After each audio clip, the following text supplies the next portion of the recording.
ಪಾವಗಡದಲ್ಲಿ TC ಕಳ್ಳತನ ಪ್ರಕರಣಗಳ ತನಿಖೆಗೆ ಆಗ್ರಹ.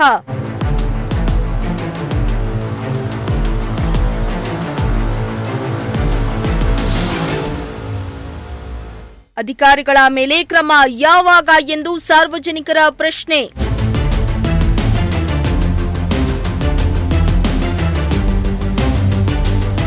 ಪಾವಗಡ ತಾಲೂಕಿನ ಕ್ವಡ್ಡಗುಡ್ಡ ವ್ಯಾಪ್ತಿಯಲ್ಲಿ ಟಿಸಿಗಳ ಕಳ್ಳರ ಹಾವಳಿ ಹೆಚ್ಚಾಗಿತ್ತು. ಇದರಿಂದ ಸಾರ್ವಜನಿಕರಿಗೆ ದೊಡ್ಡ ತಲೆನೋವಾಗಿತ್ತು. ಇನ್ನು ಟಿಸಿ ಕಳ್ಳರಿಗೆ ಬೆಸ್ಕಾಂ ಇಲಾಖೆಯೇ ಶ್ರೀರಕ್ಷೆಯಾಗಿದ್ರು. ಈ ಬಗ್ಗೆ ನಿಮ್ಮ ಪ್ರಜಾಶಕ್ತಿ ಟಿವಿ ವರದಿ ಬಿತ್ತರ ಮಾಡಲಾಗಿತ್ತು. ವರದಿ ಬಳಿಕ ಎಚ್ಚೆತ್ತ ಬೆಸ್ಕಾಂ ಇಲಾಖೆ ಕ್ರಮ ಕೈಗೊಂಡಿದ್ದು, ಮೊದಲ ಹಂತದ ಭಾಗವಾಗಿ ಗುತ್ತಿಗೆದಾರರ ಮೇಲೆ ಕ್ರಮ ಜರುಗಿಸಲಾಗಿದೆ. ಆದರೆ ಅಧಿಕಾರಿಗಳ ಮೇಲೆ ಮಾತ್ರ ಇನ್ನೂ ಕ್ರಮ ಕೈಗೊಳ್ಳದಿರುವುದರಿಂದ ಸಾರ್ವಜನಿಕರಲ್ಲಿ ಪ್ರಶ್ನೆ ಮೂಡಿದೆ.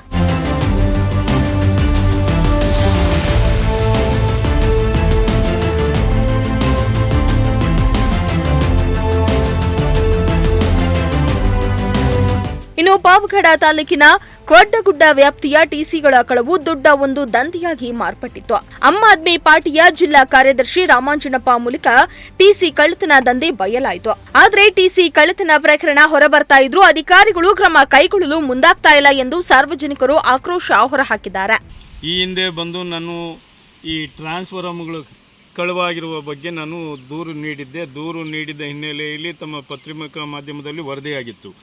ವರದಿಯಾದಂಥ ಒಂದು ಸನ್ನಿವೇಶಕ್ಕೆ ಈ ಕಳ್ಳ ಕದ್ದಂಥ ಮಾಲನ್ನು ಮತ್ತೆ ತಂದು ಯಾವುದೋ ಹಳೆಯದು ಕನೆಕ್ಷನ್ ಇಲ್ಲ ಗಮನಿಸಿ ಇದನ್ನು ತಂದು ಅಲ್ಲೇ ಇಟ್ಟು ರಾತ್ರೋರಾತ್ರಿ ಇದನ್ನು ಫಿಕ್ಸ್ ಮಾಡಿ ಹೋಗಿರುವಂಥ ಘಟನೆ ಈಗ ನಡೆದಿದೆ. ಅದು ಹೇಗೆ ಅಂತಂದರೆ ರಾತ್ರೋರಾತ್ರಿ ಮತ್ತೆ ತಂದು ಅಲ್ಲೇ ಇಟ್ಟಿರುವಂಥದ್ದು.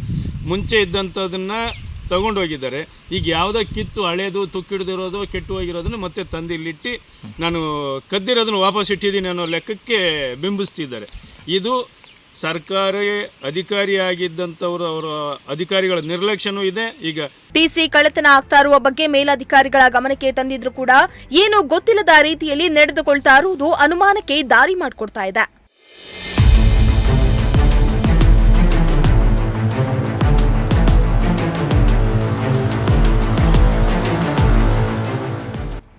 ಇಮ್ರಾನುಲ್ಲಾ, ಪ್ರಜಾಶಕ್ತಿ ಟಿವಿ, ಪಾವಗಡ.